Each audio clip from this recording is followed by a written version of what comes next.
አስቆርጠን ደግሞ እንበላለን ማለት ነው።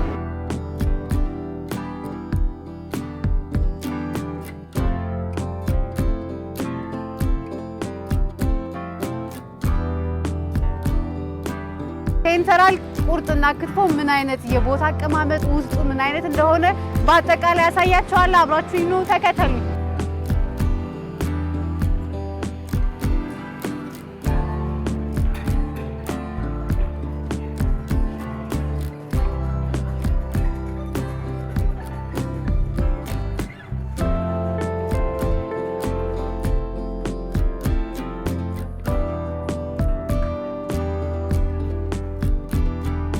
ሴንትራል የተከፈተው 2009 ዓመተ ምህረት ነው ማለት ኦልሞስት አሁን ወደ 8 ዓመት ገደማ ደርሶታል።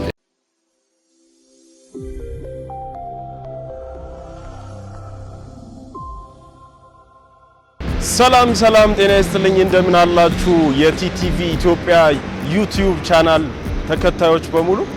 ዛሬ ደግሞ የምንገኘው በሴንትራል ቁርጥና ክትፎ ቤት ነው።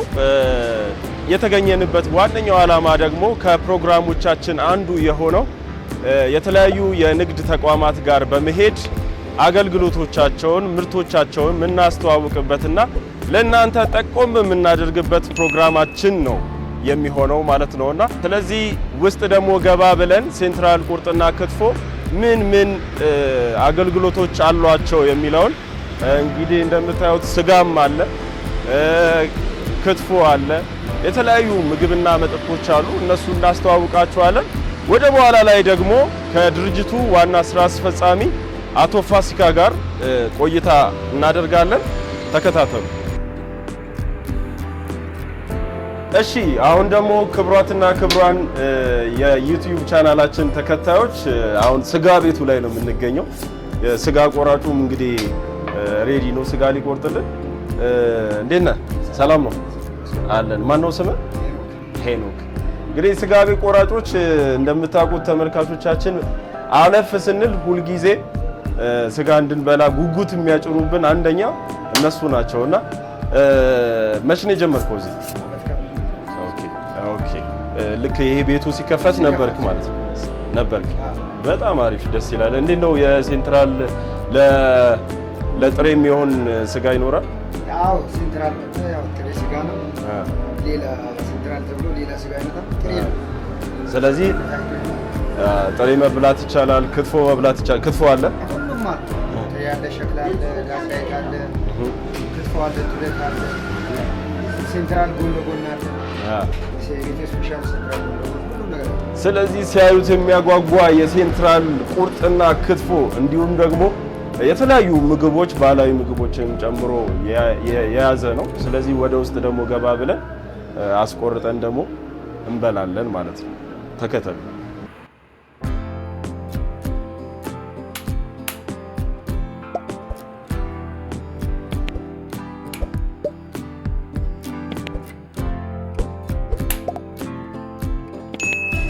ሰላም የቲቲቪ ቤተሰቦች፣ ይህን ቪዲዮ ላይክ፣ ሼር፣ ሰብስክራይብ በማድረግ ይጀምሩ። ወደፊት በትልቅ ቴሌቪዥን ፕሮግራም እንደምንመጣ ተስፋ እናደርጋለን። እንዲሁም በሀገር ውስጥም በውጭም ያላችሁ ላይክ፣ ሼር፣ ሰብስክራይብ በማድረግ ድጋፋችሁን አሳዩን። እናመሰግናለን።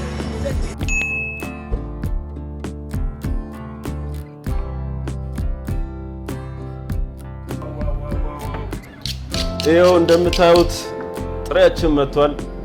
በጣም የሚገርም እና የሚያምር ነው። ጮማ ለሚፈልግ ጮማ አለ፣ በጣም የሚገርም ጮማ። ከዛ ውጭ ደግሞ ቀይ ስጋ አለ። እኔ የምወደው እንኳን ጮማ ነው። ያው አልወፈርኩም፣ ብለድ ታይፔ ሊሆን ይችላል። ስለዚህ ጮማውን እንብላ። ሴንትራል ቁርጥና ክትፎ እንግዲህ በዚህ አካባቢ ከጃክሮስ ወደ ጎሮ በሚወስደው መንገድ ላይ ነው የሚገኘው። አካባቢው ላይ ምንም አይነት ስጋ ቤት የለም። ስለዚህ ተቀዳሚ ምርጫችሁን የምታደርጉት ሴንትራል ቁርጥና ክትፎ ነው ማለት ነው። በመላው አዲስ አበባ እንደዚህ አይነት ቁርጥ በእርግጠኝነት ጥቂት ቤቶች ላይ ነው ያለው። አንዱ ደግሞ ሴንትራል ቁርጥና ክትፎ ነው ማለት ነው። እንቅመሰው እስኪ። ነብላ ብያለሁ።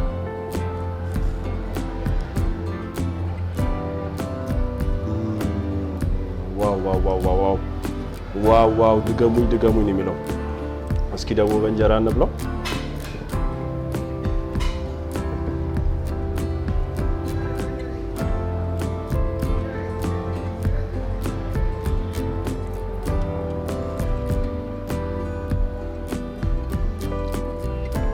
ግሩም ነው። እንግዲህ ጥሬ ስጋ የምትወዱ የጥሬ ስጋ አፍቃሪያን በሙሉ ከሰኞ እስከ እሁድ ከጾም ውጪ ማለት ነው በየትኛውም ቀን መታችሁ ስጋ መብላት ትችላላችሁ። እንቀጥላለን እንግዲህ።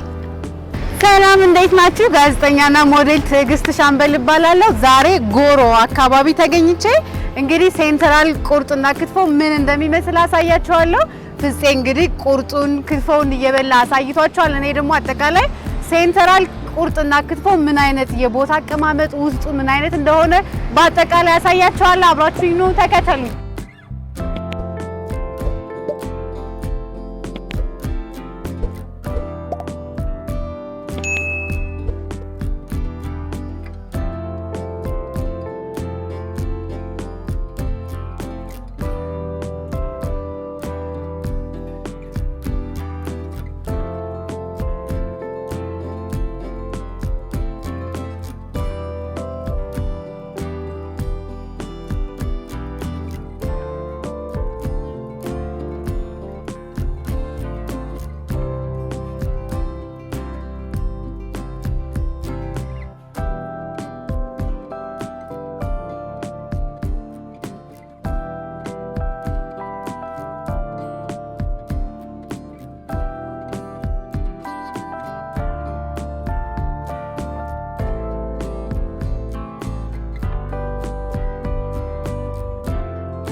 አሁን ደግሞ ያው ቅድም ቁርጥ በላን፣ ክትፎንም በላን፣ ቡናም ጠጣን። አሁን ደግሞ ከድርጅቱ ዋና ስራ አስኪያጅ ስራ አስፈጻሚ አቶ ፋሲካ ጋር ነው የምንገኘው። ከአቶ ፋሲካ ጋር ደግሞ ስለ ሴንትራል የተወሰነ እንጨዋወታለን ማለት ነው። አብራችሁን ቆዩ። አቶ ፋሲካ እንደምን አለ? ሰላም ነው? ሁሉ ሰላም? ስራ አሪፍ አለን። በጣም አሪፍ።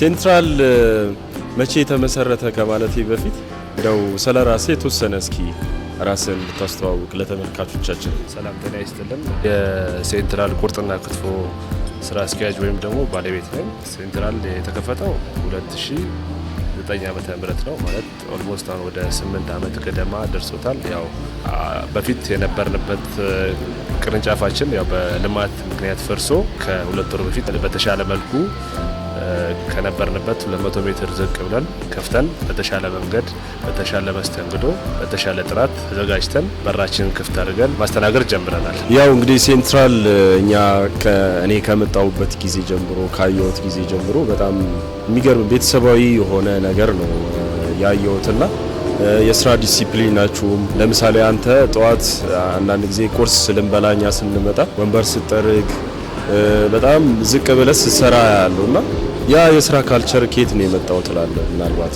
በመሰረቱ ለዚህ ደረጃ እንደዚህ ጠንካራ ነው ያደረጉኝ ቤተሰቦቼ ናቸው። የእናትና የአባቴ እገዛም አለበት፣ ግን በይበልጥ ጠንካራ ያደረጉኝ እነሱ ናቸውና ያው ስራ ወዳድ እንደሆነ አድርገውኛል። ማለት ምናልባት እዛኛው ቤት ላይም 8 ዓመት ሆኖናል አጠቃላይ ድርጅት ከተከፈተ በፊት። ከዛ በፊት ደግሞ ከአባቴ ጋርም አባቴ ድርጅት ውስጥ ሰራ ነበርና በሂደት የመጣ ነገር ነውና ያው ስራን ማክበር ስላለብኝ መታተር ካለብን ያው ግዴታ መልፋት ካለብን በስራ ነውና በስራ ነው የሚገኘው ሁሉ ነገር። ስለዚህ መስራት አለብኝ ብዬ አምኜ ስለተነሳው ነው። ነገ የተሻለ ቦታ ላይ ለመድረስ ለመገኘት ግዴታ ዋጋ መክፈል አለብኝ። ዛሬ ላይ ዋጋ ካልተከፈለ ለውጥ አይኖርም ማለት ነው። ስለዚህ መበርታት መታገል አለብኝ ብዬ አምናለሁ። እንደምናየው ቤቱ በጣም ሰፋ ያለ ብዙ ሰዎችን ሊያስተናግድ የሚችል እዚህ አካባቢ ላይ ምንም አይነት እንግዲህ ሆቴል የለም እንደታዘብ ነው። የተሻለ የሚባል ሆቴል ቆንጆ ኳሊቲ ያለው ሆቴል ሆኖ አግኝተነዋል እና ለከስተመሮች ምን ያህል ዝግጁ ነን ብለህ ታስባለህ? ያው እንግዲህ ስራ ተብሎ እስከተገባ ድረስ በቂ የሆነ መስተንግዶ ማድረግ አለብን ብዬ አስባለሁ። በተቻለ መጠን እዚህ ቤት የሚመጣ ከስተመር በሙሉ ረክቶ ተደስቶ መሄድ አለበት ብዬ አምናለሁ። ገንዘቡን ይዞ ነው የሚመጣው፣ ማስተናገድ አለብን። እኛም ደግሞ በሚፈልገው ልክ እሱ ሳይከፋ ሴትም ትሁን ወንድም ይሁን የመጣው በሙሉ እኛ ጋር ያው አገልግሎት ጠየቀ፣ አገልግሎቱን ረክቶ መሄድ አለበት። እኛ ደግሞ ማሟላት አለብን ብዬ አስባለሁ። ከዲሲፕሊን ጭምር ረክቶ ነው መሄድ ያለበት። እኛ ጋር መበደል የለበትም፣ መከፋት የለበትም። ጥሩ መስተንግዶ በተሻለ መንገድ ሰጥተን ልናገለግል ግዴታችን ነው ብዬ ነው የማስበው። ሌላው ደግሞ ሴንትራል አሁን ምን ያህል ሰራተኞች አሉ? ከዛ ውጪ ደግሞ ያሉት አገልግሎቶች ምን ይመስላሉ? የከስተመሮች ፊድባክ ምን ያህል ነው? አሁን ያለበትን ነባራዊ ሁኔታ እንዴት ትገልጸዋለህ? የሴንትራል ስታፍ ሜምበር አሁን ላይ 42 ደርሰናል። 42 ስታፍ ሜምበር አለ። ከኪችን እስከ ስጋ ቤት፣ ጽዳት፣ መስተንግዶ፣ ጥበቃ ሁሉ ነገር አጠቃላይ 42 ነን። ያው ማለት ተጋግዘን ነው ያው የምንሰራው። በህብረት ቆመንም በህብረት ነው የምናስተናግደው። ሁላችንም የስራ ድርሻ ቢኖርንም ሁላችንም በጋራ ነው የምንሰራው። በጋራ ነው ለውጥ የምናመጣው ብዬ አስባለሁ። በጣም አሪፍ። እንደው ወደ መጨረሻ አካባቢ ያው እንደምናየው ወጣት ነን፣ ሁላችንም ወጣቶች ነን። ወጣት ደግሞ ሲኮን ብዙ ነገሮች አሉ፣ የሚያጓጉ ነገሮች አሉ። ትንሽ የምንሸወድበት ጊዜ ነው ለወጣቶች ማለት ነው እና ከሰራንበት ደግሞ በጣም የምንቀየርበት የምንለወጥበት ነጋችንን ዛሬ የምንሰራበት ነው ብዬ አስባለሁ እና አንተ ጋር ያለው የስራ ትጋት፣ ጥንካሬ፣ ዲሲፕሊን፣ በየቀኑ ጧት መግባት፣ አለመርካት። አሁን ብዙ ሰዎች ብዙ ወጣቶች ይረካሉ፣ በትንሽ ነገር ይረካሉ፣ ባገኟት ነገር ይረኩና ከዛ በኋላ መስራት ያለባቸውን ነገር ሳይሰሩ ይቀራልና ምናልባት ለወጣቶች ለኢትዮጵያውያን ወጣቶች ምን አይነት መልእክት አለ? ይሄንን ማጠቃለያ ብናረጋው። እሺ ያው ዞሮ እኔም ጠንካራ እንደሆነ ያደረገኝ ቤተሰቦቼን ሳላመሰግን አላልፍም። ለዚህ ደረጃ እንድደርስ የሚያደረጉኝ ከስር መሰረቱ ያው አበባ ወይ ሳር ተኮትኩቶ እንደሚያደርገው እኔም ቤተሰቤ ኮትኩቶ ነው ያሳደጉኝ። ጠንካራ ያደረጉኝ እነሱ ናቸው፣ ራያዎቼ ማለት ነው። ያው ህልም አለን፣ ህልማችንን ይዘን ስንጓዝ አባቴና እናቴ ጀግና ስለነበሩ የእነሱን አርአያ ይዤ ሄድኩኝ። ጠንካራ ሆኛለሁ፣ እግዚአብሔር ይመስገን። ወደፊትም ያው ፈጣሪ የምጠይቀው ነገር ደግሞ ጠንካራ አድርጎ እንዲሰራኝ ወይ ደግሞ ጠንካራ እንዲያደርገኝ ከዚህ በተሻለ መልኩ እንደሆን ነው። ያው ዞሮ ለሁሉም ይደረስበታል ማለት በዛ ሰዓት ወዳልሆነ ቦታ በሆን ኖሮ እዚህ ደረጃ ላይ አልደርስም ነበረ ዛሬ እና ካለምን የማይደረስበት ቦታ የለም ማለት በመስራት ማሸነፍ ይቻላል፣ በመስራት መለወጥ ይቻላል። ማመን አለብን። ይሄ ምንም ውጤት እናገኛለን ያለምንም ጥርጥር ማለት ነው። ስለዚህ መስራት መትጋት ግድ ነው። ከተጋን ከሰራን ለውጥ ይኖራል። ምን ጊዜ ሁሌም እናሸንፋለን ማለት በህይወታችን ውስጥ። መልካም እንግዲህ ብዙ ነገር ተጨዋወትን። ወደ መጨረሻው ግን ሴንትራል አሁን ያለበት ሁኔታ አለ። ከዚህ በፊት የመጣው መንገድ አለ ቅድም እንደነገርከን። አሁን ደግሞ የሚታየው ከፊቱ ያለው አላማው ራዩ የት መድረስ ነው ሴንትራል አላማና ይሄንን ብትነግረን። እሺ እንግዲህ ያው ሁሉም ሰው የራሱ ህልም ይኖረዋል፣ አላማ ይኖረዋል። ያው ዞሮ በፊት ከነበረበት አንድ እርምጃ ወይ ሁለት እርምጃ ቢሆን ጨምረናል። አሁንም ከዚህ በኋላ ደግሞ ባለበት ይቆማል ማለት ሳይሆን ይቀጥላል። ወደፊት እግዚአብሔር ይጨመርበትና ያው 2-3 ብራንች ከፍተን የስታፍ ሜምበራችንን ጨምረን በህብረት ቆመን አላማችንን በህብረት ቆመን መስራት ነው። በእኔ ስር ብዙ ታዳጊዎች እንዲፈሩ ፈልጋለሁ።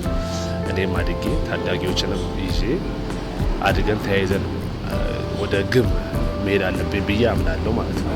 ያው እንግዲህ መልካም ምኞታችንን በዚህ አጋጣሚ እንገልጻለን። ሴንትራል አድርጎ የሚፈለገው ደረጃ ላይ ደርሶ ለብዙ ዜጎች የስራ እድል ፈጥሮ ለብዙ ሰዎች መኖር ምክንያት ሆኖ ለማየት ያብቃን ለማለት እወዳለሁ።